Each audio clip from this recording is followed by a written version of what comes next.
Well, thanks so much. I'm glad to have the to be invited and to have the chance to present this talk here. And um, hopefully to talk a little bit about some of the ideas that have been important in the study of confinement. I'm going to discuss 3 milestones in the study of confinement that all date to the early years. They all started, as you'll see, in 1973 and 4, immediately after the discovery of asymptotic freedom. Namely, lattice gauge theory, the 1/n expansion, and an analogy with the Meissner effect in a superconductor. I'm actually going to be brief on lattice gauge theory because we're hearing a lot about it in other lectures. My original plan was to divide most of the talk about equally between these two topics, but it ended up that I found it was hard to present the 1/n expansion as briefly as that would have required. So I'll have more on the 1/n expansion and less on the Meissner effect. The first model that exhibited confinement in 4 space-time dimensions was Wilson's strongly coupled lattice gauge theory. So as you can see, the paper was received in June 74, just a little over a year after the discovery of asymptotic freedom. And an interesting point is that in the abstract, he makes an analogy with string models of hadrons. And the reason for the analogy was that he found that, as you probably all know, that in strongly coupled lattice gauge theory, the electric flux that is created by a quark doesn't spread in space like the electric flux due to an electron in the real world. Rather, it behaves like a string, which in the strong coupling limit has a width of sort of 1 latticite. Anyway, strongly coupled lattice gauge theory was the first model that showed the formation of some sort of string or electric flux tube between quarks, leading to a linear potential. The linear potential comes because as you separate the quarks, the string between them grows longer in proportion to the distance between them. And so the energy is simply the tension of the string times its length, thus giving a linear potential. So as I said already, for strong coupling, roughly, the color electric flux produced by a quark doesn't spread like ordinary electric flux in the real world, but is collimated in a flux tube. So Wilson's vision was that this would qualitatively remain true also for weak coupling, leading to confinement in the relativistic limit. Now, computer simulations of the weak coupling limit to this day remain the only way we have to study confinement quantitatively. And it's a very effective way to do that, as you're hearing from Tepper's lectures, although it's not fully satisfying to those of us who'd like to have some understanding with pencil and paper. I'd like to mention that Wilson's original idea of how to study the continuum limit has actually not been realized to this day, 50 years later. Wilson wanted to implement a version of the renormalization group in a block spin approach. So here I've drawn a lattice where in lattice gauge theory, the gauge fields live on the links. For ease of drawing, I drew a 2-dimensional lattice. In a block spin approach, as pioneered by Wilson previously in other problems, you replace a whole block of latticehites with an effective latticehite. So if you're doing an Ising model, you'd have an effective Ising spin in this red region, but somehow is supposed to capture the average effects of the 4 spins in the original lattice. In lattice gauge theory, you'd have an effective U, an effective unitary matrix, mapping this red site to this one. And somehow that effective U would take account of these 2 guys with the ones that are being collapsed inside the red disk being somehow averaged out or integrated over. Anyway, that was Wilson's vision. And as I said, it has not been implemented successfully, I don't think, in 4-dimensional gauge theory to this day. But by 1979, it was understood that straight Monte Carlo was actually very effective. So this was the original paper showing that in 4 dimensions. And the operative sentence here is the last one.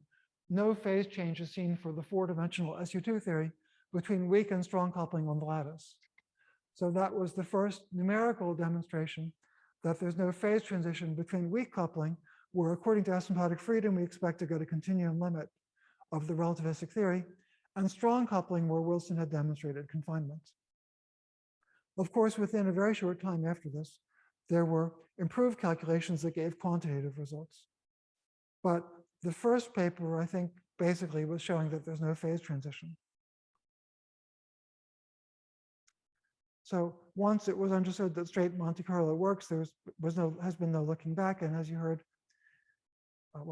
as you've heard already in some of the other lectures, before long, more refined calculations started to give quantitative results about confinement, and those have steadily improved in the 44 years since 1979. But as I said, I won't say much more about that, although lattice gauge theory will return a couple times in the lecture, because you're hearing much more about lattice gauge theory in other lectures. So instead, the rest of the talk will be about the 1/n expansion, and then about condensation of magnetic charges, or the dual of the Meissner effect. Well, the 1/n expansion, amazingly, by a few months is even older than lattice gauge theory. So this is the original paper by Hooft proposing a 1/n expansion, where you replace the gauge group SU3 with SUN and look for simplification in the large N limit. Probably motivated by the fact that such things were known for spin systems. The Ising model was difficult, and if you look for an SO3 spin system, that's difficult. But if you're willing to look at an SON spin system for large N, it was known that various models of statistical mechanics become simple for large N. So it Hooft looked for something like that for large N. And he found some simplification, but he also found something that's not easy to understand. We've struggled with it by now half a century. So he considers the gauge theory with gauge group UN, and he also finds an analogy with string theory, where string theory, what we call string theory, he calls the dual string. You'll see that in some of the other papers later. That's a usage of duality, which is not the most common one today, like referring to duality between two different field theories. That was duality between the S and the T channel in scattering. But anyway, he's also making an analogy with string theory, as Wilson was doing. So what it showed was that in the large N limit, the dominant Feynman diagrams are planar. Well, what does that mean? I've drawn a Feynman diagram in a double line notation introduced by Hooft. A gluon field, or a gauge field A, transforms in the adjoint representation of the group, which means if the group is SUN or UN, you can think of it as an n by n matrix with one index up and one index down. And Hooft represented a gluon in a Feynman diagram, not just with a single line or a wiggly line, as people traditionally did, but as a pair of lines with arrows, where one, I hope that there's enough light that you can see what I've just drawn, but one line describes the propagation of the up index, one describes the propagation of the down index, and they're literally shown going up and down on the picture. In most of my pictures, I didn't have the patience to draw a lot of arrows to distinguish up arrows from up indices from down indices. So I just represented a gluon by a pair of lines, a thin ribbon. In fact, what I've drawn is often called a ribbon graph. It's a Feynman graph, except that the lines are all represented as little ribbons, and the ribbons join smoothly as their vertices. The purpose of drawing the Feynman diagram like this is that it makes it easy to count the combinatorial factors associated with diagrams. If you look at this diagram, you'll see that there's a loop here where an index goes around that loop. And that'll give a factor of n because you have to sum over the n values of that index. So then Hooft observed that for large N, the dominant diagrams would be the ones that produce the largest possible number of index loops. And those were the so-called planar diagrams, diagrams that can be drawn on a plane with no two lines crossing. So I've drawn a piece of the planar diagram. I didn't end it, but it would have to end somehow. It probably doesn't go on for infinity, but, or maybe it does end like that. This could be a planar diagram for the scattering of 1, 2, 3, 4, 5, 6 gluons. But Hooft was more interested in gauge invariant things. So he wouldn't really be interested in the scattering of gluons, but perhaps correlation functions of gauge invariant operators. I didn't elaborate this diagram to do that, but I could. For example, there could be an operator that created 4 gluons. Those lines would then meet up here. An operator that created 2 gluons, these lines would meet down here. Then that would be a dominant planar diagram for a 2-point correlation function of gauge invariant operators. Anyway, it helps show that these are the dominant diagrams in the large N limit. Well, let me draw it in another way. Oh, sorry. Let me say something first. So something that a ribbon graph has that an ordinary graph does not have. If I give you an abstract Feynman graph, it can be embedded on the surface of a 2-manifold, but there's no distinguished way to do that.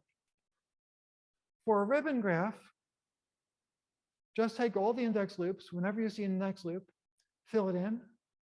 In this case, adding a triangle. Here are triangles. Here maybe you need a square. It's not clear because I didn't finish it at the top. But anyway, a ribbon graph has the property that if you take the ribbons, but also add on little surfaces filling in all the index loops, you get a 2-manifold. So a ribbon graph has the property that it can be canonically drawn on the surface of a 2-manifold. And that might ring a bell because the 2-manifold could be the surface of a string. That leads to the analogy that 't Hooft made with string theory.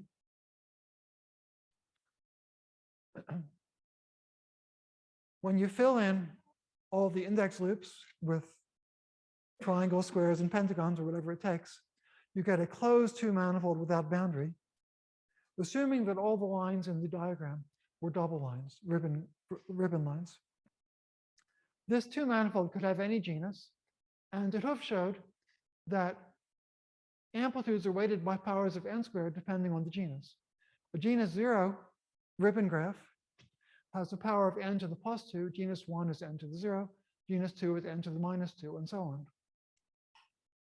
He noted that this is reminiscent of string theory with 1 over n squared as the square, actually, of the string coupling constant. So he interpreted, his idea was that this 2-manifold is the worldsheet of a string that's supposed to be dual to QCD. The logic was the following. Let's assume that confinement is true. And let's ask, what are the physical states in an amplitude? So for example, take this amplitude.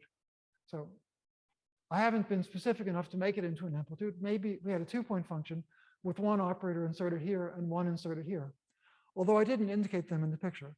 That's just one example of what this picture could be doing. That would be a 2-point function, and then you'd like to cut to reveal the intermediate states. When you calculate a 2-point function of a product of operators in a relativistic or any quantum theory, really, you can express the answer as a sum over intermediate states, a matrix element for one operator to create the state from the vacuum and for the other to annihilate it. So what would be the intermediate states in this diagram? Well, we'd cut, and maybe we cut here as I'm drawing, and then you see the torus gets caught on 2 circles. But the diagram was really a Feynman diagram, so there were really a lot of ribbon lines, not drawn in this picture, drawn back here. The cut really went through a lot of gluon lines. So in perturbation theory, it appears that the physical states in the 2-point function are multi-gluon states. What else could they be in gauge theory? Nothing else in perturbation theory. That's all there is. But if confinement is true, then when you cut this circle, for example, what you cut on is a lot of gluons arranged around the circle. But they're in the adjoint representation, and each one has an index that's linked to the next one. The whole combination is a color singlet. But if you try to split it into pieces, none of the pieces is a color singlet.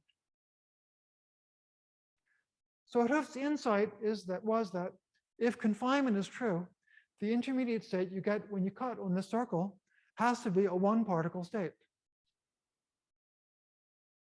In perturbation theory, it's just a chain of gluons. Non-perturbatively, if confinement is valid, it's actually a 1-particle state. Well, it's a 1-particle state associated to a circle, so he interpreted it as a 1-particle state of a closed string theory that's dual to QCD. So the picture, again, is that there's supposed to be a closed string theory, dual to QCD. 1 over n is the string coupling constant, accounting for this counting.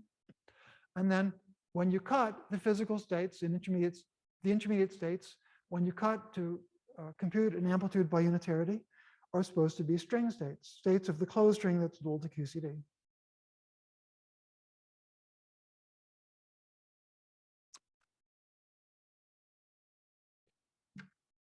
So I explained this logic in much more detail, but you can read what I wrote.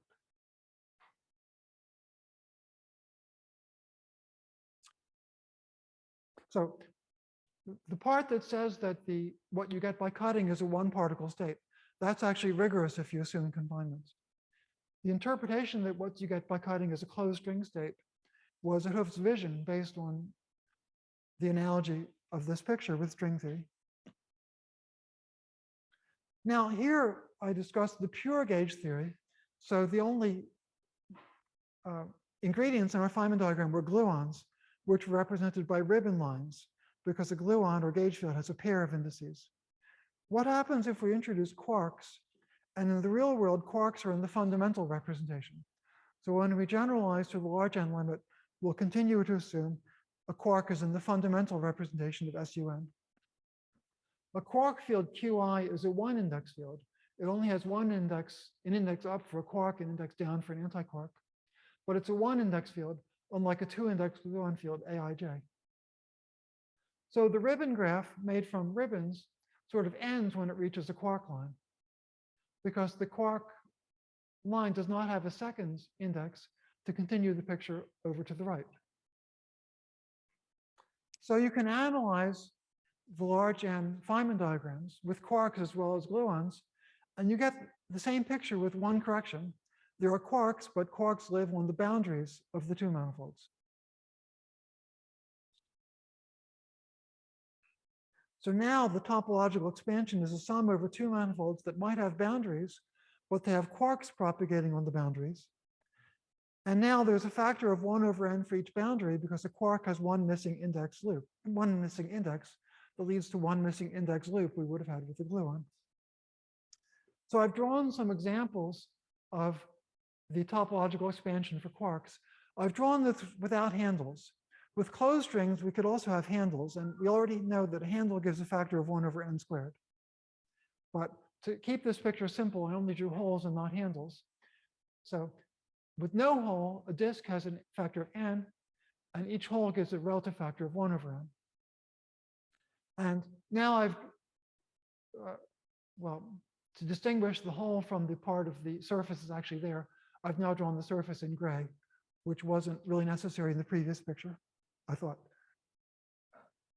So now, by the same logic as before, when we cut, we see a meson, an open string with quarks at the ends. For example, in this picture, if I cut, I'll cut a quark or an antiquark, let's say, then a chain of gluons, and then a quark. And that's what I get in perturbation theory. And in perturbation theory, that's the right answer. But if confinement is true, that must really be a one particle state. Because if you try to cut it in pieces, the pieces individually are not color singlets. So in this disk amplitude, non-perturbatively, if confinement is correct, the physical states propagating are one particle states, which in the picture look like they have to do with an interval with a quark at one end and an antiquark at the other end. That's oriented open string theory with the charges at the ends. So 't Hooft's vision was that there's a string theory that's dual to QCD, and the closed string version describes glue ball states of QCD. The open string version is supposed to describe mesons. And we'll discuss in a little bit how to see the baryons. The powers of n in these topological expansions imply that the closed string cubic coupling is 1 over n. I mentioned that already. I said it this way. And the open string cubic coupling is 1 over n to the 1/2. So lambda squared is 1 over n for open strings.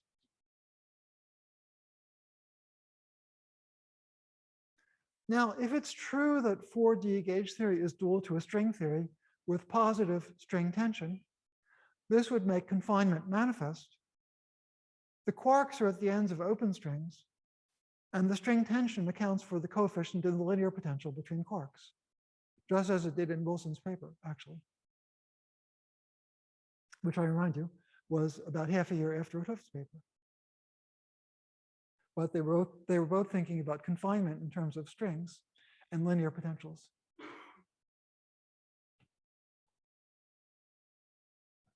Now, the great thing about this, not only it would make confinement manifest, but you could aspire at least to have a quantitative understanding. The string theory is free in the large N limit, so you might conceivably be able to solve it. And it's weakly coupled for large N. You might conceivably be able to make explicit the perturbation expansion in order 1/n. Unfortunately, we'll temper that hope a little bit later, but well, this has been at least the dream for most of the last half century.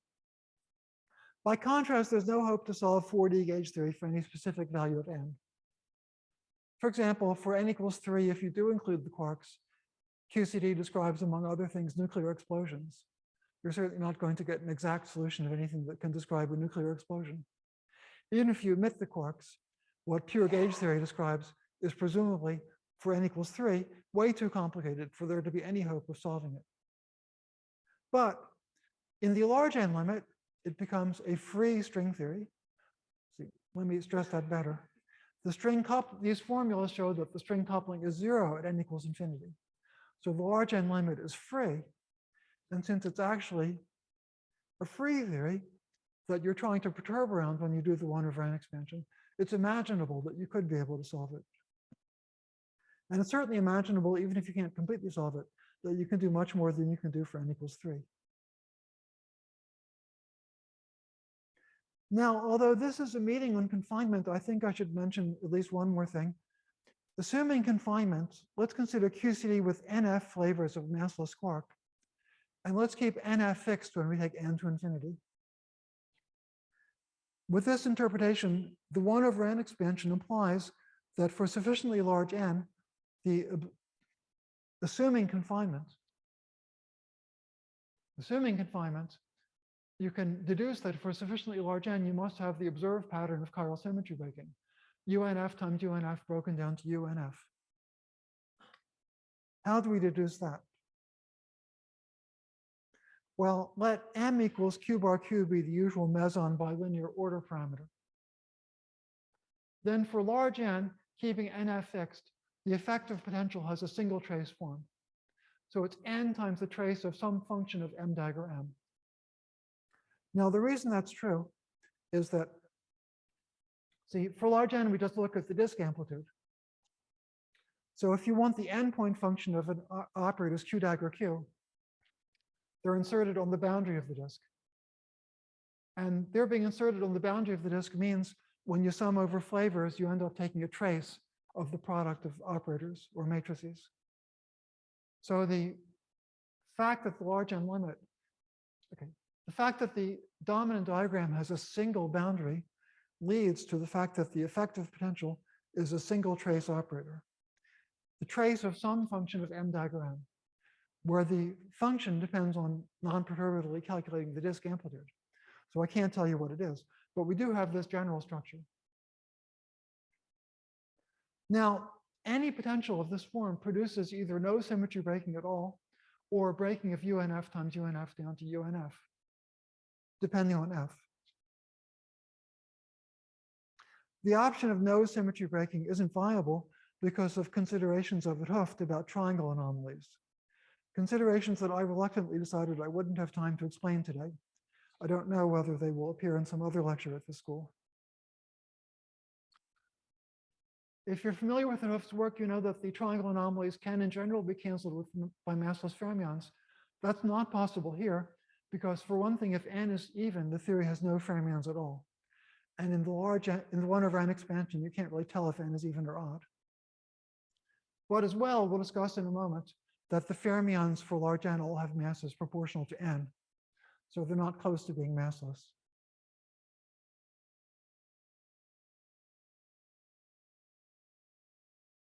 Now, here are two obvious questions. One, do we expect the 1 over n expansion is useful quantitatively in the real world, and not just qualitatively for understanding general properties like confinements?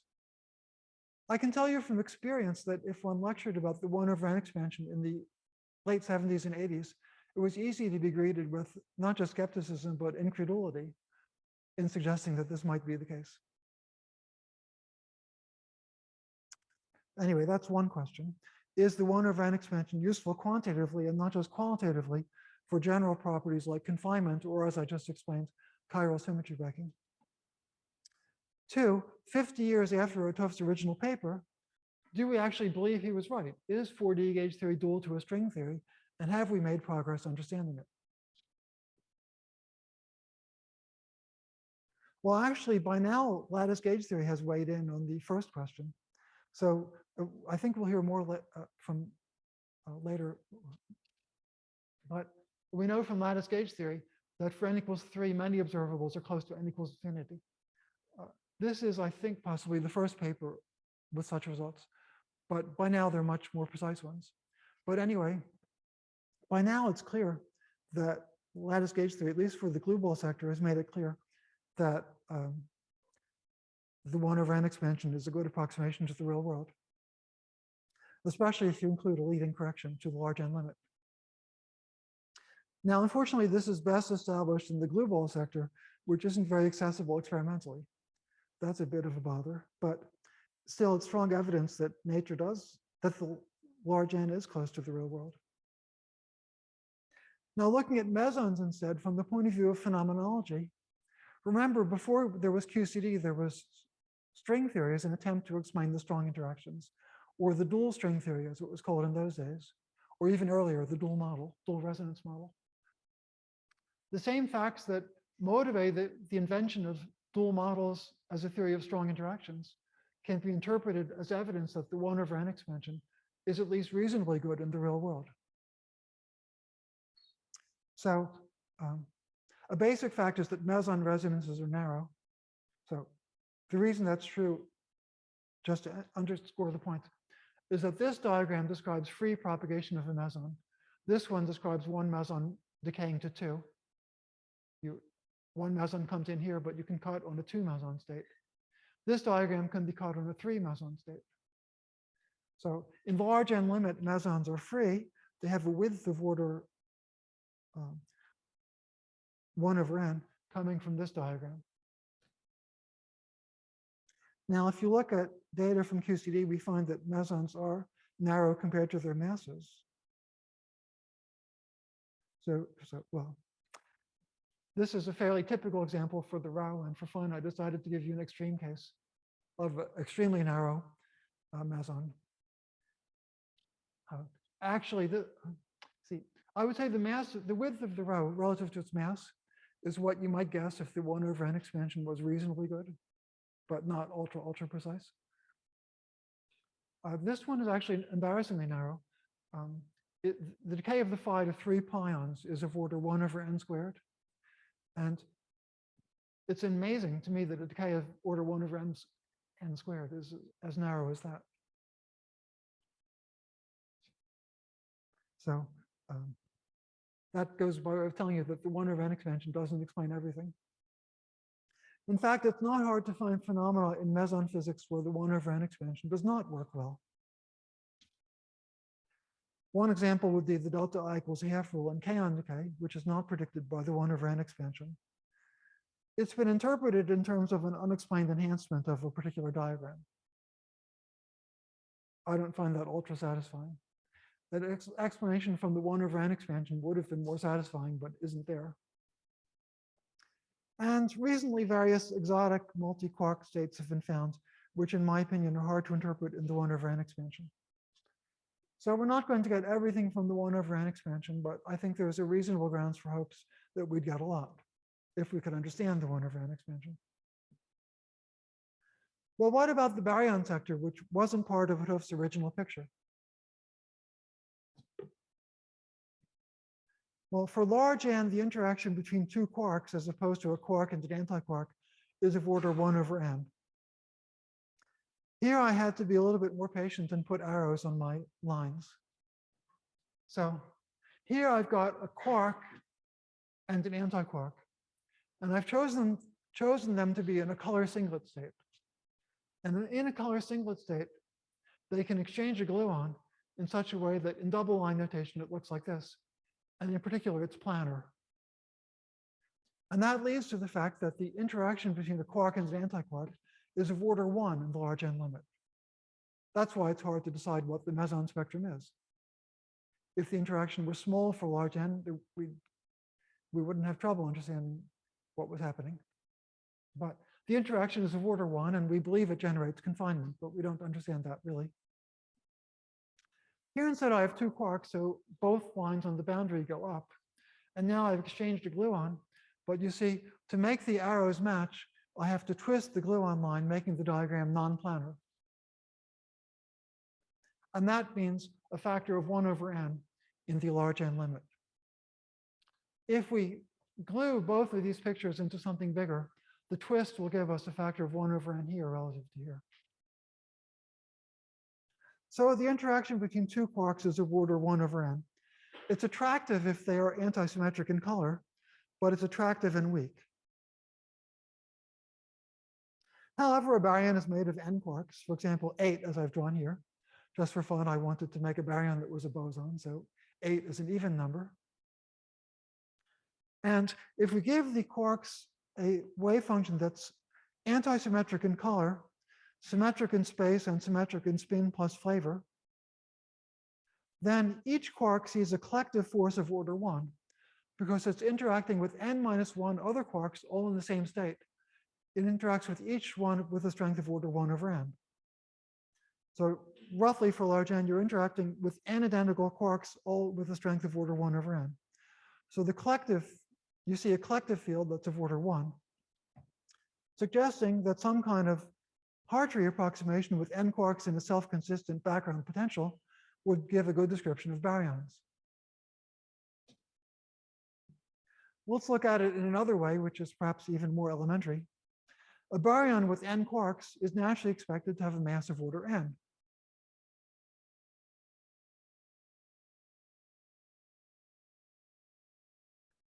For example, in the real world, you won't be too far off for the proton mass if you just say it should be 3 times the so-called constituent mass of a quark.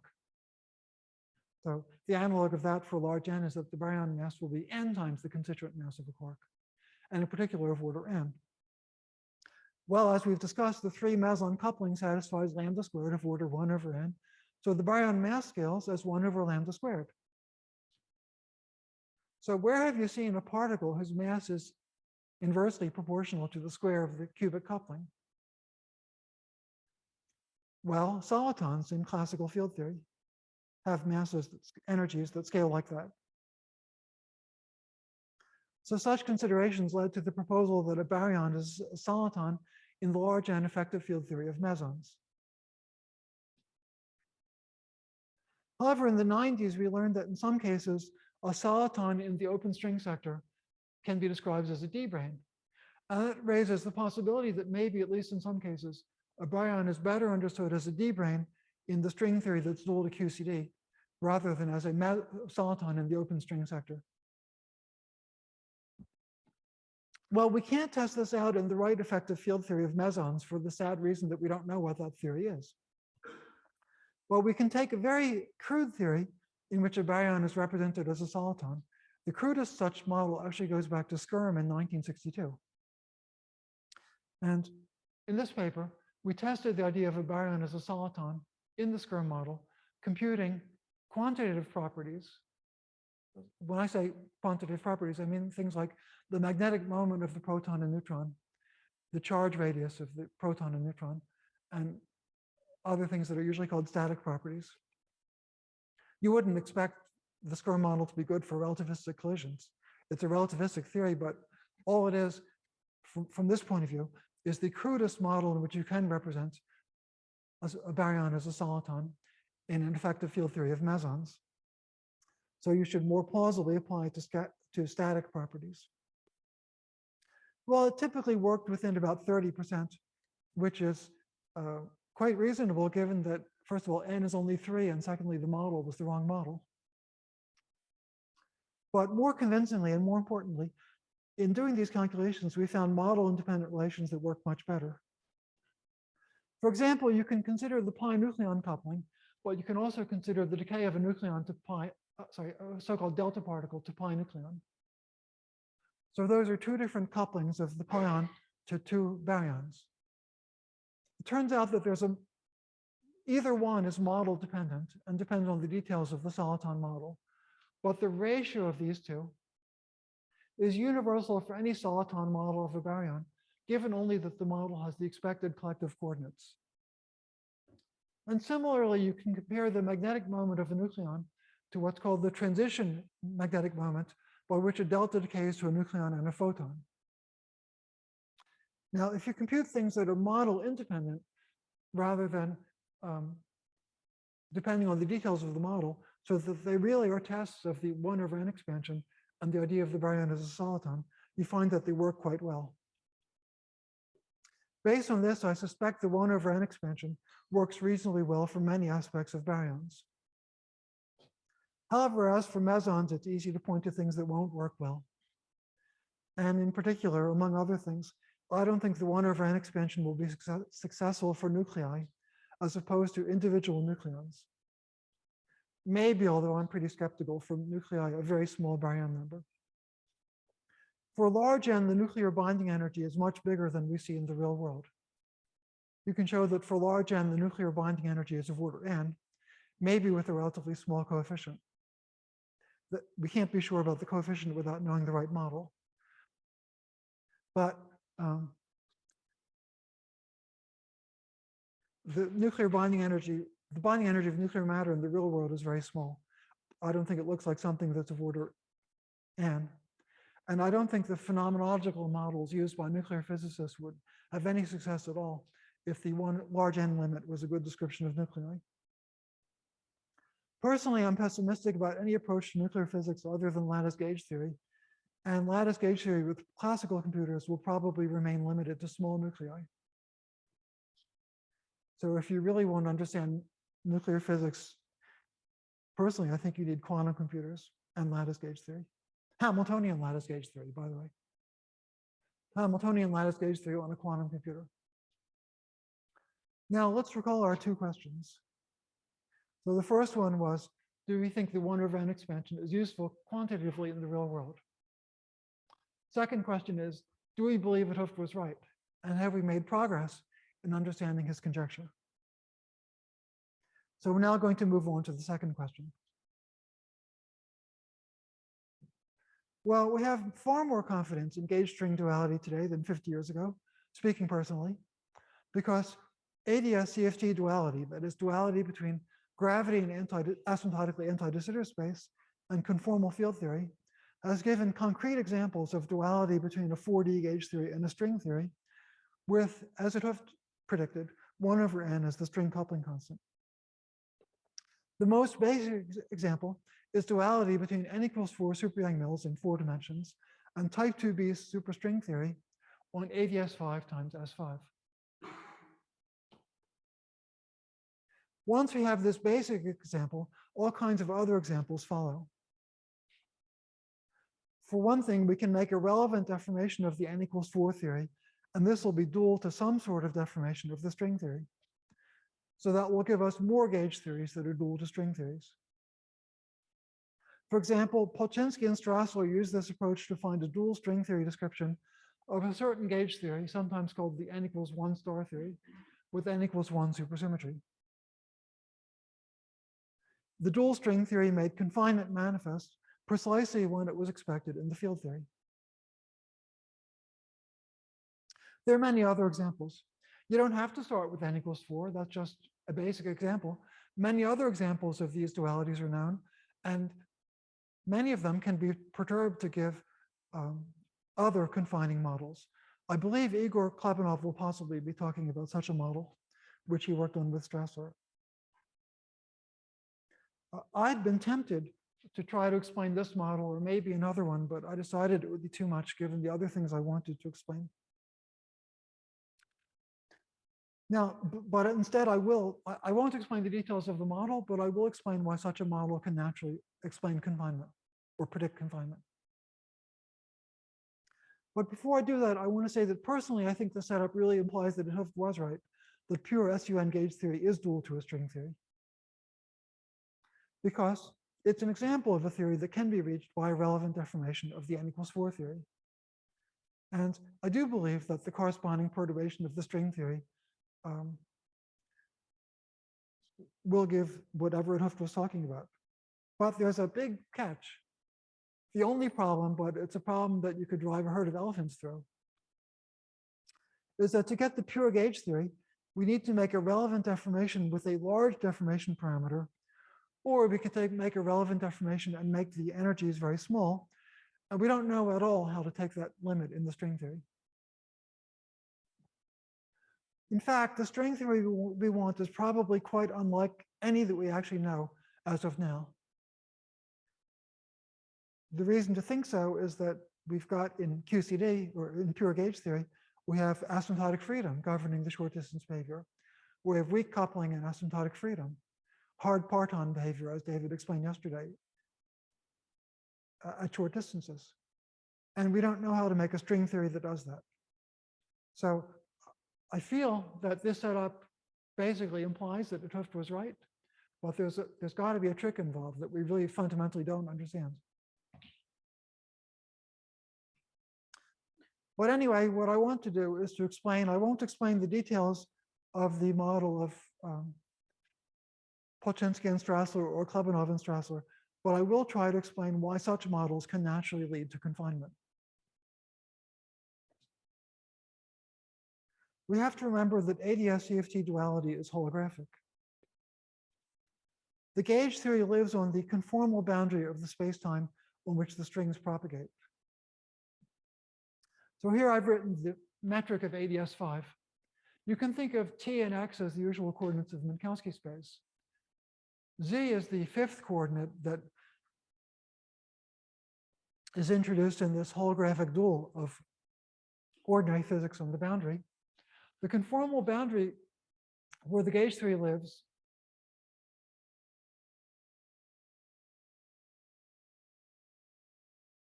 is at z=0.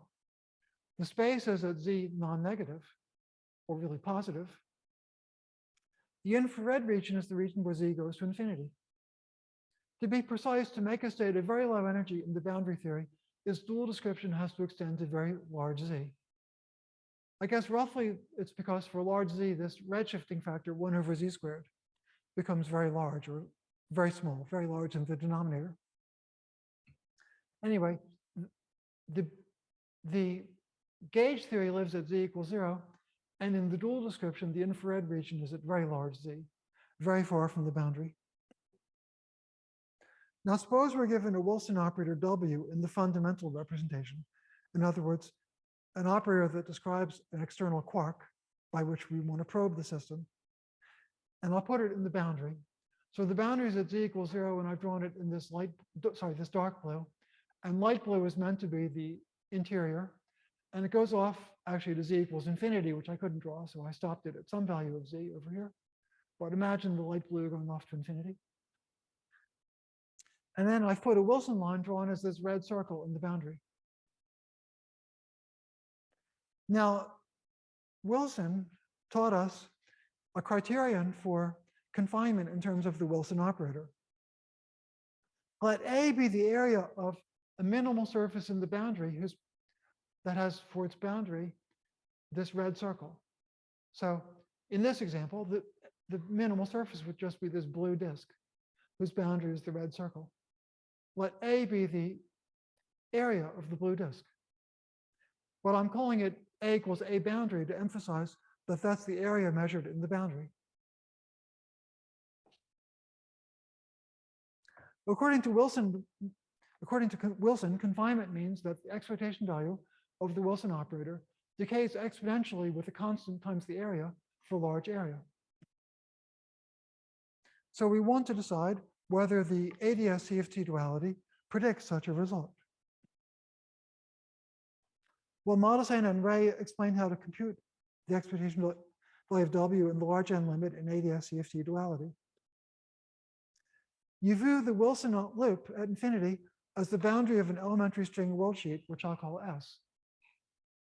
So the red, I'm not much of an artist, but the red is meant to be a surface in the bulk whose boundary is this Wilson loop on the boundary. So the same circle was the boundary of the blue disk in the boundary, but it's also a boundary of the red region, the red surface in the interior. Well, we're supposed to interpret S as the boundary, as the worldsheet of an elementary string in the string theory, which is dual to this gauge theory on the boundary. So in the original n equals 4 super Yang-Mills, the red surface is the worldsheet of a type 2b superstring that's propagating in ADS5 times S5. The path integral over S computes the expectation value of the Wilson operator in the large n limit. Now, in the large n limit, that's an exact statement. No large n limit. But in the large n limit, you just pick for S the bounding surface of minimal area, except this is minimal bulk area. So I've called it curly A, which is A area sub bulk, the area measured in the bulk. And there's a trick, which will be familiar to people who are familiar with ADS-CFT. This bulk area diverges, and its regularization needs to be regularized, and the regularization matches the renormalization that the Wilson operator requires in the boundary theory. So that interpretation of the divergence is part of the way the duality works. But that's a technicality. Leave it aside or sweep it under the rug. After renormalization, there's a bulk area, curly A. And according to Montesson and Ray, the expectation value of the Wilson operator in the large n limit is the exponential of minus, this should be 1 over alpha prime, where alpha prime is the string tension, times the area, curly A. That's the area measured in the bulk. So we'll have confinement, which says that the expectation value of W is the exponential of minus a constant times the boundary area, if and only if the bulk area is a constant times the boundary area for large A. In other words, we make the circle bigger and bigger, so the boundary area gets bigger, and S gets bigger and bigger. If the area of S, the surface S, grows in proportion to the area measured on the boundary, that will give us confinement. Now, that might make you think that gauge string duality always implies confinement, because how can we avoid curly A, the bulk area, being proportional to the boundary area? Well, the way we avoid it is that when A becomes large, or in other words, when the circle becomes large, the surface S can bend farther and farther into the bulk. And that means it reaches the region of very large Z where the metric is small. And if this surface lives mostly at very large Z, the area will not be too big. And curly A can avoid being proportional to straight A.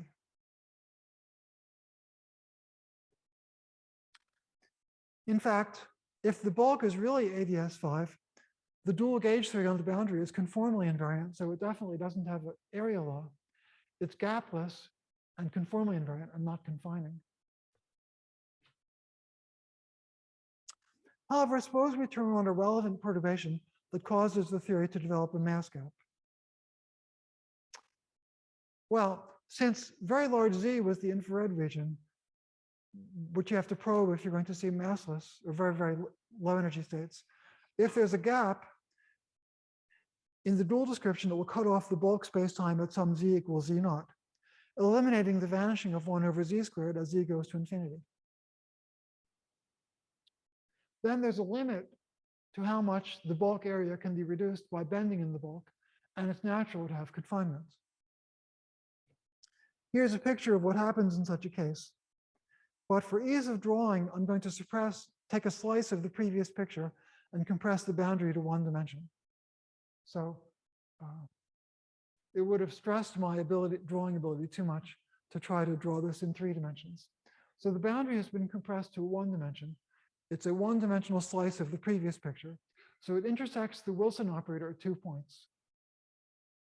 So now there's a length between the points. That length is the diameter. The area, well, is quadratic in that length, of course. And now when we go into the bulk, the light blue, which represents the bulk, is cut off at some z equals z naught. It's not necessarily cut off sharply, as I've drawn. It could be cut off in some smooth or fuzzy way, some way that depends on the extra dimensions. The details of the cutoff doesn't matter. And in fact, the details depend on which relevant operator we used to make the theory gapped. Somehow it's cut off, so there's a limit to how far the bulk surface can go looking for large z. So the optimal area of the bulk surface, so the bulk surface has now become a line, a curve rather, connecting these two endpoints. It'll go toward the cutoff and then stay there where 1 over z squared is as small as possible and then come back. And the distance it has to propagate near the cutoff is just the same as the distance in the boundary between these 2 points. So now we're going to get, in such a case, we're going to get the bulk area to be proportional to the boundary area when both of them are big. So this leads to the boundary area, bulk area being a multiple of the boundary area, given confinement. Now, this description might make you think that confinement is an inevitable consequence of the mass gap. But that's false. It's possible to have a gapped gauge theory that's not confining. How does that happen in this picture? The alternative is that the elementary string may condense, which is a fancy way to say that it might be capable of ending in the infrared region.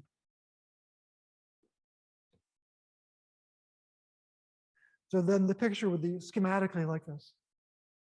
Now, the surface, well, in this one-dimensional slice, the surface whose boundary is these 2 points has 2 components, each of which is a string that goes from the boundary to the cutoff.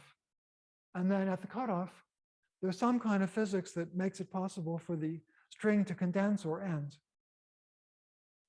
And now the bulk length is just the length of these 2 segments and is completely independent of this distance. So if you, this is a one-dimensional slice, but if you go back to the full picture, you'll see that in this case, the Wilson operator will be a perimeter law rather than an area law. So this will be a gap theory, but it will have a perimeter rather than area law. The case with complete bending has neither, because in a gapless theory, you get neither a perimeter law nor an area law in general. But the gap case with condensation will give a perimeter law. In modern language, the infrared physics might violate the one-form symmetry related to the existence of the string. Then the string will be capable of propagating into the region where that physics prevails and ending there. Concretely, in a string theory picture, well, one simple idea is that there might be a D-brane in that region where the elementary string can end. That was the case in the model of Polchinski and Strassler. I don't think it's the only possibility, but let's leave it at that for now. Now, even if it's true that 4D gauge theory is equivalent to a string theory with 1 over n as the string coupling constant, for this to lead to explicit results for hadron masses and couplings, the 2D field theory probably has to be integrable, or at least it has to have extraordinary properties enabling you to calculate a lot of stuff you ordinarily can't calculate. Remember, the string theory is described by 2D field theory, so this has to be a special 2D field theory, ideally integrable, but at least with very unusual properties where you can calculate much more than you generically can. Is there hope? Well, one of the most amazing results of the last 20 years is the discovery that n equals 4 super-Yang-Mills theory is actually integrable in the large n limit. So the string theory that actually is dual to n equals 4 is integrable. And we believe it's ultimately solvable order by order in 1 over n, though that's more than has been demonstrated. That's an inspiring result, but it's also sobering. In 't Hooft's day, and for decades after, we had no idea what kind of integrability to hope for. Now we have a prototype And we know a lot about the integrable structures that exist there, but they really do not carry over to pure gauge theory, except in an asymptotic sense. On the bright side, they do often carry over in an asymptotic sense. For example, the one loop anomalous dimension operator, you can show sort of that there's a unique one loop anomalous dimension operator that can be associated with integrability, and you get it from the n=4 theory. From the pure gauge theory, you don't quite get the right anomalous dimension operator, but you get something that's asymptotically equal to it for large angular momentum.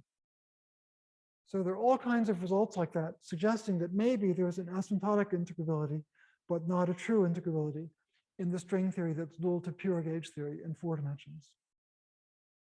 Well, I'm afraid that, to me at least, that's just a speculation. If we do one day find the QCD string, I think we'd have a clear picture of confinement. And as I've told you, chiral symmetry breaking is basically a corollary.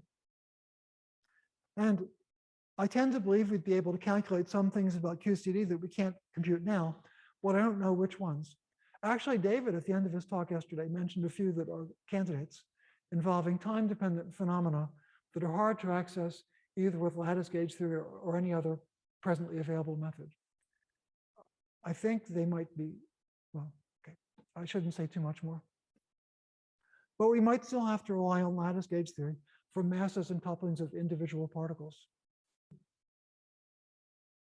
Well, so far we've discussed 2 ideas about confinement that both got started in 1973 to 4, namely lattice gauge theory and the 1/n expansion. But there's a third very important idea that, in some ways equally important, that goes back to the same period. The idea that confinement of quarks in QCD is a sort of electric magnetic dual of the Meissner effect in a superconductor. I have to say something about it because of its importance, but I realized by the time I prepared the part of my talk on large N that I was going to have to leave out all kinds of things that seemed fundamental. So I'll say what I can in a reasonable time. The Meissner effect means that magnetic flux in a superconductor is compressed into Abrikosov-Gorkov flux tubes rather than spreading freely as in vacuum.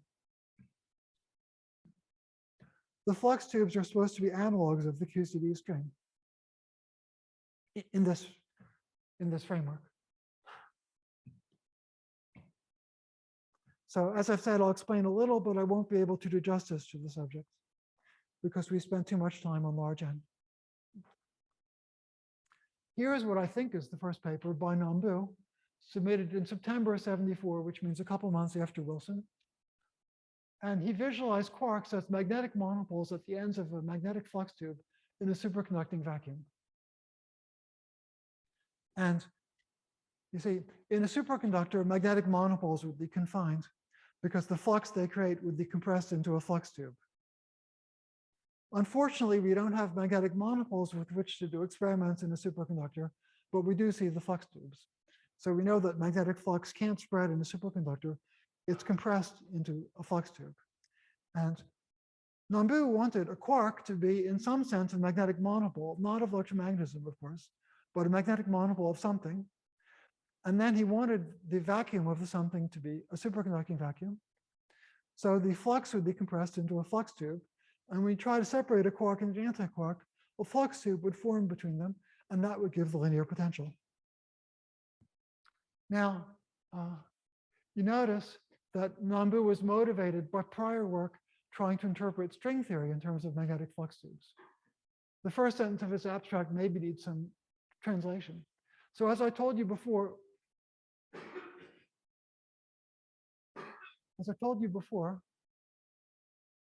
the dual string is just what we call string theory nowadays. Nielsen and Olson had suggested that the strings of string theory could be interpreted as flux tubes in a superconductor. Well, in a relativistic version of a superconductor, in a spontaneously broken U1 gauge theory. So that had been their attempt to reconcile string theory with field theory. And as you can see in the abstract, it inspired Nambu in trying to interpret confinement in QCD by analogy. Well, he didn't make the analogy with string theory so much as with Nielsen and Olson's interpretation of the strings in terms of flux lines, magnetic flux lines. Anyway, that was Nambu's paper. Now, shortly after, there's a paper by Mandelstam that refines the idea. I should have checked more carefully whether Mandelstam seemed to know about Nambu. I'm not at all sure he did.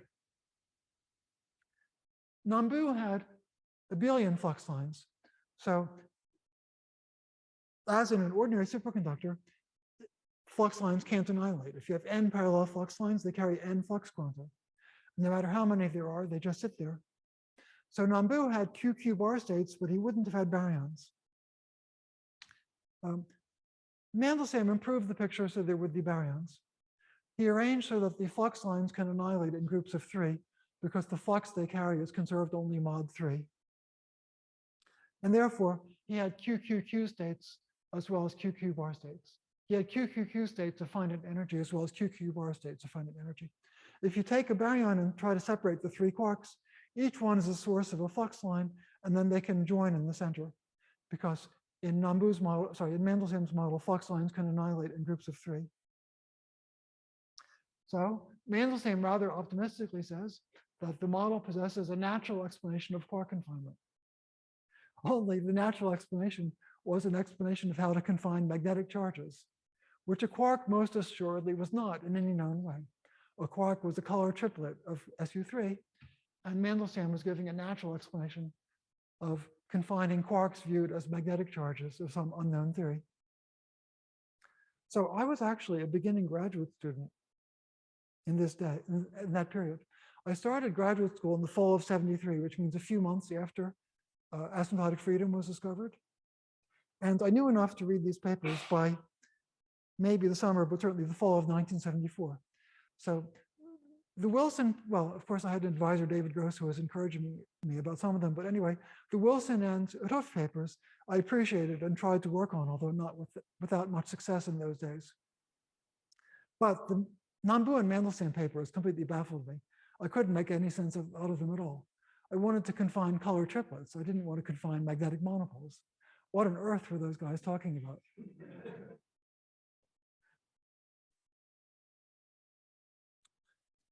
Well, okay. Of course, they had a lot of problems, but one problem they had is that the Meissner effect leads to condensation of electric charges, leading to confinement of magnetic charges. So if you want to make their idea real, what you want to confine is really a quark. Since the quark is an electric object, you need to condense magnetic objects. I'd say that in these years, nobody had more than a rather hazy idea of what that would mean. We'll get to a more precise statement by Hooft in a little while. But a preliminary before trying to confine magnetic charges is at least to have magnetic charges. And happily, that step was taken just in these same months. And these were in 2 papers, again, that I could understand. The authors were not trying to visualize quarks as magnetic monopoles. They were just saying that gauge theories did have magnetic monopoles, and you could show that by actual computing. So, but for Mandelstam and Nambu, a nice first step would be to find magnetic charges in non-Euclidean gauge theory. And that step was taken in these papers, both in, well, actually, now looking at the dates, slightly before Mandelstam and Nambu. So those steps that step had actually been pre-taken. Although I don't think Mandelstam and Nambu, they must have at least known about Hooft's paper. Communications with the USSR were iffy in those days at times, so I'm not sure when this paper was known. I don't think either of them, I should look at the references, but I don't think either of them thought about Hooft's paper as possibly a step toward what they wanted. But in hindsight, it's viewed that way. Now, as I said, in the early years, the idea of condensing magnetic monopoles was, well, at least as I understood it at the time, extremely vague. But Hooft in 1979 made a more concrete proposal, much more concrete proposal of what it would mean. Consider an SU2 gauge theory with a scalar field phi in the spin 1 representation. So the action is F mu nu squared, F mu nu vector squared, because F mu nu is also in the spin 1 representation, d mu phi squared, And then let's add phi squared plus mu squared quantity squared times the coupling lambda. And now, although we could vary the gauge coupling on lambda, let's instead keep them fixed and just vary mu squared. And we'll think of mu squared as a real parameter that could be positive or negative. If mu squared is positive, phi is massive, it's unimportant in the infrared. The theory at low energies is pure SU2 gauge theory, and it's believed to be confining, although we know that mostly from computer simulations or from real experiments for SU3. What if mu squared is negative? Well, this is actually, by the way, if mu squared is large and positive. If mu squared is small and positive, we wouldn't trust this analysis. But if mu squared is large and positive, we get at low energies a pure SU2 gauge theory. We think it's confining. If mu squared is large and negative, SU2 is broken to U1. This is the bosonic part of the Georgi-Glashow model, in fact, of SU2 broken to U1. And then the model has a massive neutral Higgs field, massive charged W bosons, and it also has massive 't Hooft-Polyakov monopoles, which were discovered in the papers I just pointed out. And by this time, it had also been discovered that there are Julia Z dions that have both electric and magnetic charge. A dion is just I think, Schwinger's name for a particle with both magnetic and electric charge. Well, as we vary, these things are qualitatively different for positive and negative mu squared. So as we vary mu squared from being much less than 0 to much bigger than 0, there will be one or more phase transitions. When mu squared is very negative, we're in a Coulomb phase with unbroken U1. It's a gapless theory because of the massless photon. At low energies, it's a free gapless U1 theory. When mu squared is large and positive, we don't know for sure, but we think we end in a confining phase, a gap phase in which a Wilson loop and the spin-half representation would show an area law. Well, 't Hooft proposed that as a function of mu squared, there's just one phase transition, which is supposed to be second order. Moreover, he proposed that as you approach the critical point, the 't Hooft-Polyakov monopole is supposed to become massless, so it can be treated as an elementary field. I don't believe, sorry, I think I may have forgotten to say that the model also has a massive neutral Higgs boson. Oh, I did say that. Okay, sorry. So there are a lot of massive particles. Classically, they all become massless together with the monopole when mu squared goes to 0. What 't Hooft said, I think, would make more sense if it was true, that as you vary mu squared, the monopole mass goes to 0 and no other masses go to 0. But I don't remember 't Hooft saying that explicitly. Anyway, for 't Hooft's story, it would be nice if, as you go to the critical point, the monopole becomes massless and therefore can be treated as an elementary field, and nothing else becomes massless. The reason I stipulate the nothing else is that suppose, for example, a W boson would also become massless, or a dion, which has both electric and magnetic charge. These different particles are mutually non-local. So if they're all becoming massless, they can't be treated as elementary fields. And in fact, it was understood later that you'd have to have a non-trivial critical point, which you couldn't really understand in the language 't Hooft wanted to use. For his discussion, it would be nice if only the monopole becomes massless at this critical point. Then when the monopole is extremely light, we think that there is an effective field theory where we can treat the monopole as an elementary field, and we could describe a low energy field theory of photons coupling to monopoles. Increasing mu squared further, the monopole is supposed to become tachyonic and to condense. An assertion that would make sense because the light monopole is being treated as an elementary field. It would simply be undergoing a magnetic Higgs phenomenon in 't Hooft's vision. And the condensation of the monopole would account for confinement. So this was 't Hooft's scenario that was supposed to give a precise meaning to the idea of condensation of magnetic charge. And it was, as you can see, quite visionary and actually very beautiful. When I heard 't Hooft, well, it's certainly very elegant. When I heard 't Hooft lecturing about it, I wasn't sure how much it explained.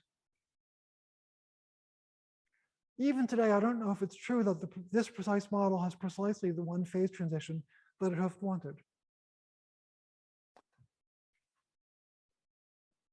Maybe that could be explored with lattice gauge theory if there was sufficient interest. There's an annoying detail, which is that because of the scalars, the model is, I think, not asymptotically free. I don't know that for sure. So I don't know if it's true that the precise model has exactly the behavior 't Hooft wanted. But although that question is certainly interesting, I think 't Hooft's broader point was that his scenario could occur in some model and would give precise meaning to the previously vague idea that confinement comes from condensation of magnetic charge. Now, about 15 years later, Seiberg and I actually found a model in which something rather like what 't Hooft wanted could be demonstrated rather precisely. This was SU2 gauge theory with n equals 2 supersymmetry. It was just, if you like, the supersymmetrization of 't Hooft's model, but with n equals 2 supersymmetry, not n equals 1.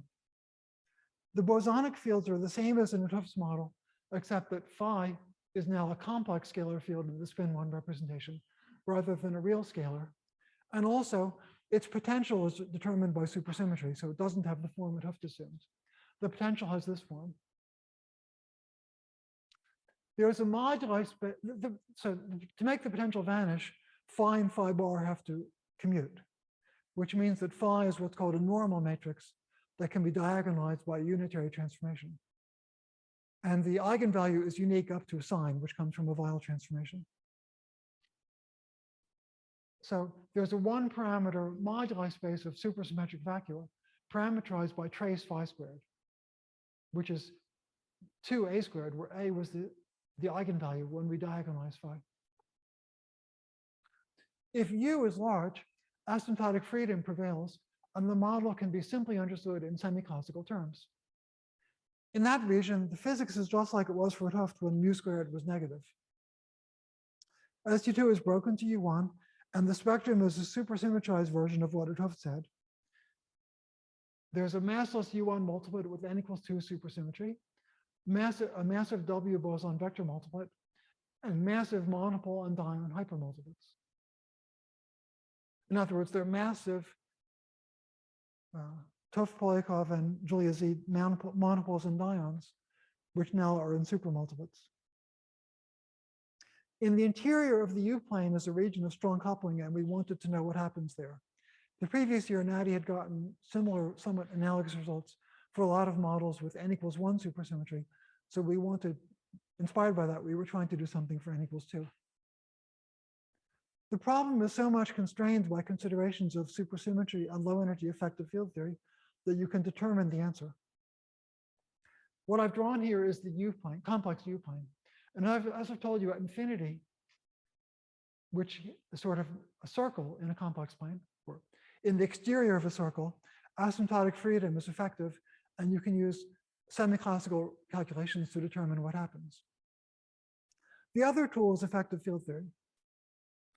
But the two are difficult to reconcile, because effective field theory tells you that the low energy physics on the U-plane with n equals 2 supersymmetry can be described in terms of a homomorphic function called the prepotential. And when you computed the prepotential at infinity, which Natty actually had done in a previous paper a couple years before, it didn't extend over the interior as a homomorphic function. So there seemed to be a contradiction. The resolution of the contradiction made use of electromagnetic duality, not as a fundamental symmetry, but electromagnetic duality in effective field theory. So the low energy effective field theory of a free photon is not quite unique, because you can make a duality transformation exchanging the electric and magnetic fields. And that actually gives an equivalence between a free field theory of photons and a different free field theory of photons with the different value of the coupling parameter E squared. Turns out that the usual effective field theory, where the U-plane physics is described by a homomorphic function, is only locally valid. And to get the right picture, you have to piece it together. You have to piece the local effective field theories together with monodromies where they're glued. And when you supply a few more facts that were known about the problem, there's a unique way to piece them together. So you get a unique answer, and it has a nice surprise. Generically on the U-plane, flow energy physics is exactly what it is near infinity, with the massless photon supermultiplet and massive W bosons, monopoles, and dions. But there's one exceptional point on the U-plane where a monopole hypermultiplet becomes massless and nothing else. There's one point where a dion multiplet becomes massless and nothing else. So generically, there's only the photon multiplet. At one point, there's a massless monopole as well as the photon, but the W bosons, the dions, and everything else, they're still massive. They're unimportant in the low energy physics. Similarly here the monopole, the dion is massless, but the monopole is massive, and the other dions with different values of the electric charge are massive still. So in each case, you can write down an effective low energy field theory because there's only one type of charged particle that becomes light. There's nothing which is non-local relative to it, like a monopole and an electron that can't be included in the same low energy field theory. Here you can write a dual low energy field theory of the monopole and a dual one of the dion. So this is the answer for the U-plane, and it's the answer for the physics of this particular n=2 supersymmetric field theory. And it turned out this answer has implications for 4 manifold theory, but that's a story for another day. But for physics, there were 2 exceptional points where a monopole or a dion became massless. Now you can go farther. The model has a relevant parameter that explicitly breaks n=2 supersymmetry to n=1 at low energies, and this is the pure n=1 theory without matter fields. It's expected to be massive and confining, with 2 vacua related by a spontaneously broken chiral symmetry. Well, how is this reproduced in the low energy effective field theory of the U-plane? To answer that question, you take the parameter in the relevant parameter in the n=2 gauge theory microscopically. And then you have to figure out what that parameter, what operator, you take the relevant operator microscopically, and then you ask, in the effective field theory, what operator does that correspond to? So you can answer that question. The low energy effective, the supersymmetry is strong, constraining enough that you can easily take the relevant operator microscopically and map it to a relevant operator in the effective field theory here and separately here. When you do that, you find that the perturbation eliminates all vacua except the 2 special ones where there's a massless monopole or dion. In those 2 special vacua, the massless monopole or dion becomes tachyonic and condenses, triggering confinement. In other words, you get precisely the magnetic dual of the Higgs effect that 't Hooft had offered as a scenario for the dynamics of the model he'd considered 15 years before.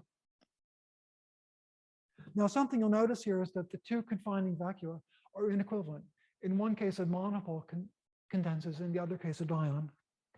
That's actually in the spirit of something else that 't Hooft had done in the same period that I didn't have time to tell you about.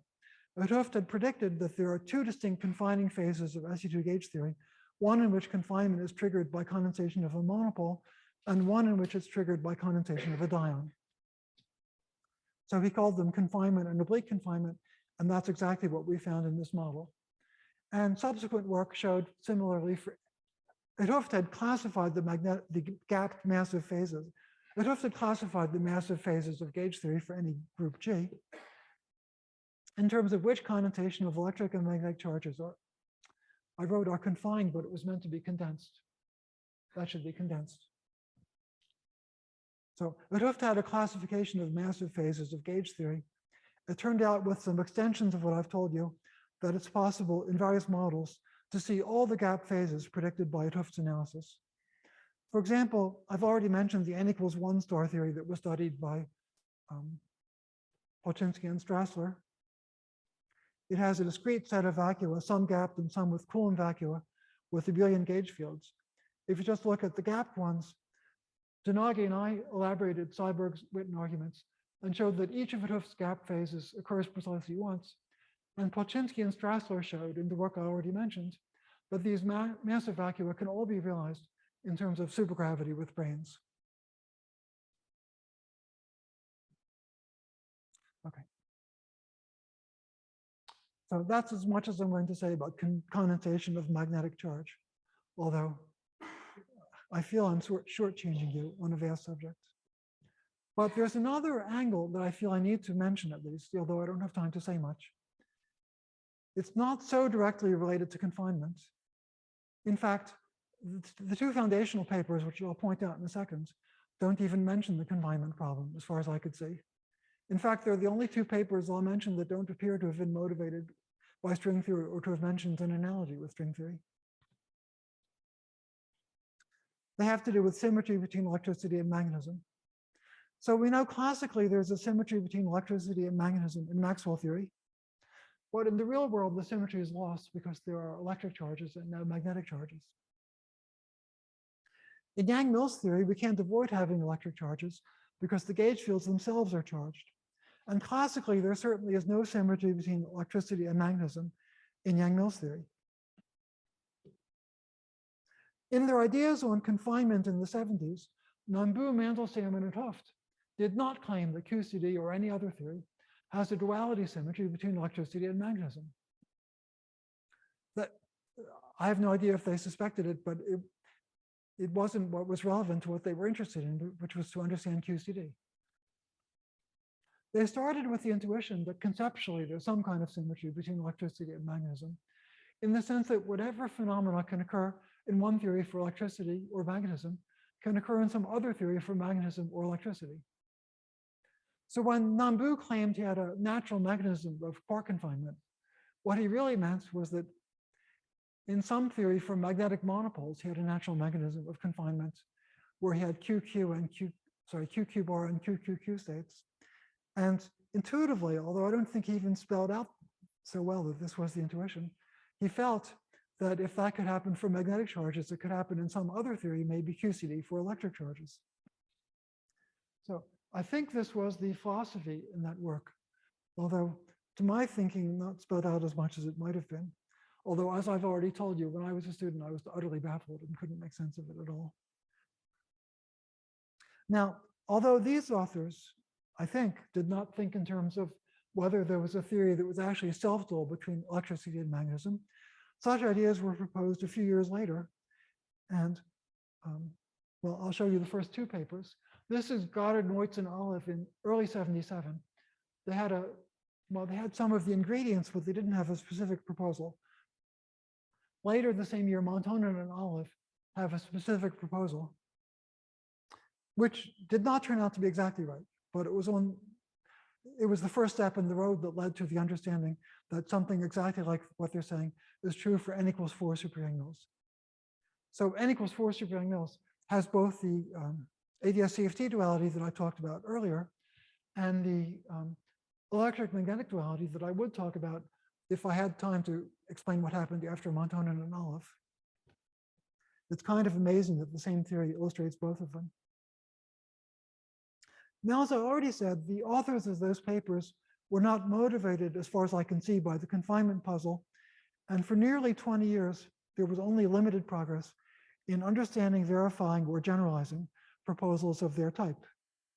There was some progress. If we were lecturing, if I was lecturing about this, I would definitely tell you about some papers written in the early years. But the subject was stuck for most of the 20-year period.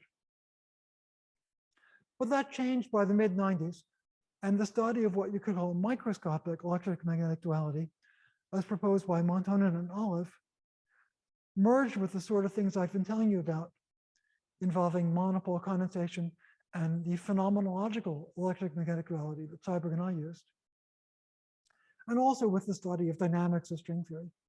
So all kinds of things merged, and it became possible in many different ways to exhibit models of confining gauge theories, making manifest all the topological properties expected, the role of the confining string, Houff's distinction between confinement and oblique confinement, and other things I haven't mentioned. But I'm afraid that would take us too far afield for today. In summary, then, I've tried today to describe three important early ideas about confinement and some of what happened later. The three ideas were lattice gauge theory, the 1/n expansion, and the analogy with the Meissner effect, the vision that confinement involves condensation of magnetic charge. Because of developments such as I've told you about and many other things we haven't had time for, confinement has become familiar. We now understand it certainly as one of the things that gauge theories can do. But unfortunately, the problem remains of really understanding what happens in QCD, or at least in pure gauge theory in 4 dimensions. Ideally also with the quarks and the open strings. I hope the next breakthrough will involve a better understanding of the 1/n expansion, but that's something I would have said at almost every one of the last 50 years. Thank you.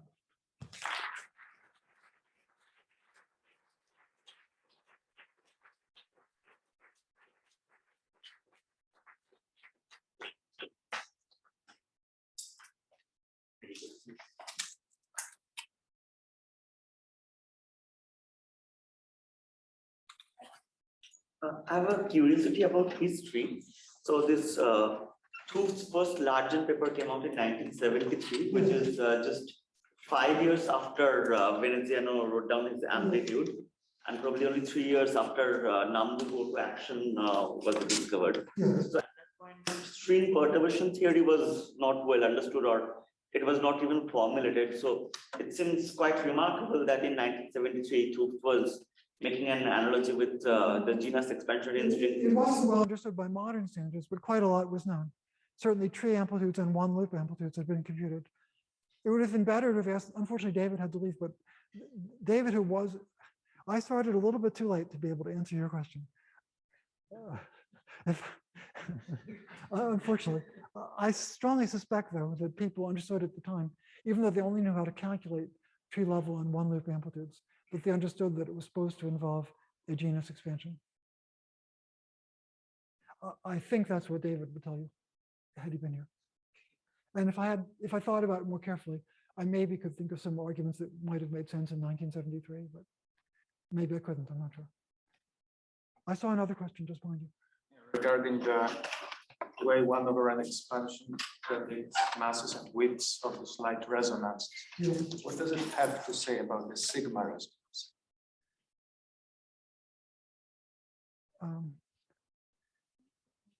Nothing special. So we don't understand the sigma model. The sigma, okay. We don't understand the 1/n expansion well enough to make specific statements about individual resonances. So for example, the phi has some quirks I didn't tell you about, but I would say it's embarrassingly narrow. Narrower than can be explained by a factor of 1/n². And I'm also not going to tell you anything about the sigma. Yes. Yeah, thank you for the amazing talk. Just reading the abstracts of papers, I learned a lot. But in Kreutz's paper, if I'm not mistaken, it talked about SU2 theory in 5 dimensions. Well, he talked about it in 5 dimensions where he showed there was a phase transition, and then he needed something to compare it. I guess 3 dimensions might have been another case without a phase transition. To make sure he was correctly not seeing a phase transition in 4 dimensions, he wanted to see a phase transition somewhere. And very laudably, he investigated 5 dimensions and found a phase transition for SU2 gauge theory between weak and strong coupling. It would have been better to do 4.01, but that wasn't available. So he did 5 dimensions. Any other questions?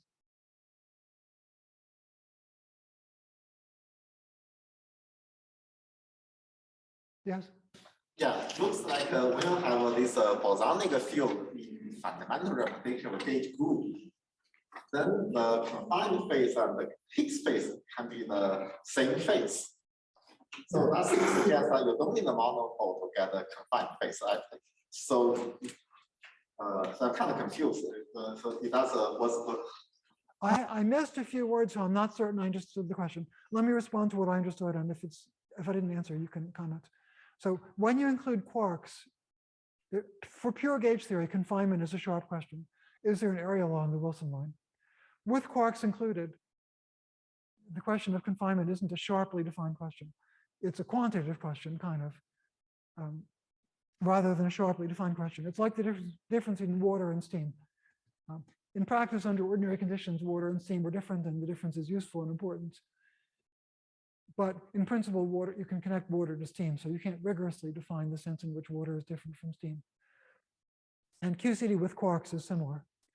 However, if the Hooft scenario with the large N expansion is correct, then it gives a quantitative expansion in powers of 1 over n for both blue balls and mesons, and maybe with the solitons also for baryons.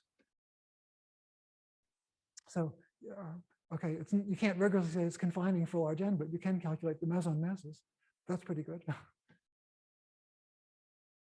So you can say it's a weakly coupled string theory for large N, even though you can't say it's a confining theory for large N. I mean, knowing that it's a weakly coupled string theory would be useful. Any other questions?